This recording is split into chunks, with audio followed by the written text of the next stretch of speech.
আমাদের পাথরঘাটা উপজেলা স্বাস্থ্য কমপ্লেক্সে গত ২৪ ঘন্টায় আমাদের ৩ জন রোগী এই হাসপাতালে মৃত্যুবরণ করেছে।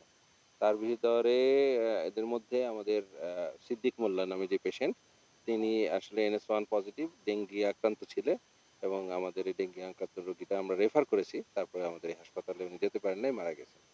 আরেকজন পেশেন্ট যেটি হাসান, উনি আসলে NS1 নেগেটিভ ছিল, ডেঙ্গি নেগেটিভ ছিল। কিন্তু তার রক্তবমি ছিল এবং তার অন্যান্য ডেঙ্গুর উপসর্গ থাকার কারণে উনি এই হাসপাতালে মৃত্যুবরণ করেন। আমরা উনাকে উন্নত চিকিৎসার জন্য রেফার করেছি, কিন্তু উনি রেফার হওয়ার সুযোগটুকু সময়টুকু পান নাই। আরেকজন পেশেন্ট যিনি নূরজাহান, উনি তার হার্ট ডিজিজ ছিল, কিডনি ডিজিজ ছিল এবং তার বিভিন্ন অর্গানের জটিলতার কারণে উনি মারা গেছেন। এটা মারা গেছেন মোট ৩ জন, কিন্তু ডেঙ্গি আক্রান্ত হয়ে ১ জন এবং ডেঙ্গু উপসর্গে ১ জন মারা গেছে। গত ২৪ ঘন্টায় একজন ডেঙ্গু নিয়ে মারা গেছে, একজন ডেঙ্গু উপসর্গ নিয়ে মারা গেছেন আমাদের এখানে। আমরা ডেঙ্গুতে সমস্ত পদক্ষেপ চলমান আছে। আমরা তো আমাদের সর্বোচ্চ চেষ্টাটুকু করে যাচ্ছি। এখনই তো পিক সিজন।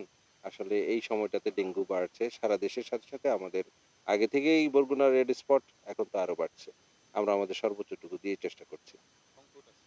সংকট আমাদের তো আগে থেকেই আমাদের জনবল সংকট আছে। আমাদের যন্ত্রপাতি যেটার সংকট আছে। আমাদের বর্তমানে দেখা যাচ্ছে যে রক্ত পরীক্ষার জন্য যে সমস্ত রিয়েজেন্ট লাগে তার কিছুটা সংকট আছে। এটা অচিরেই সমাধান হবে। এই ১-১.৫ মাস সময়ের ভিতরে আমরা ইনশাআল্লাহ এগুলোকে প্রকিউর করে নেব। আইসিইউ, সিসিউর জন্য আমরা ঊর্ধ্বতন কর্তৃপক্ষকে বলেছি, ইনশাআল্লাহ তারও একটা ব্যবস্থা হবে। পাথরঘাটা অবশ্যই বিশেষ ব্যবস্থা নেওয়া হবে। এটার প্রতিরোধযোগ্য যেহেতু আছে, আমরা এখানকার উপজেলা পরিষদ সহ ইউনো কার্যালয় সহ সবাইকে আমরা সম্পৃক্ত করে প্রতিরোধমূলক একটা ব্যবস্থা গ্রহণ করব।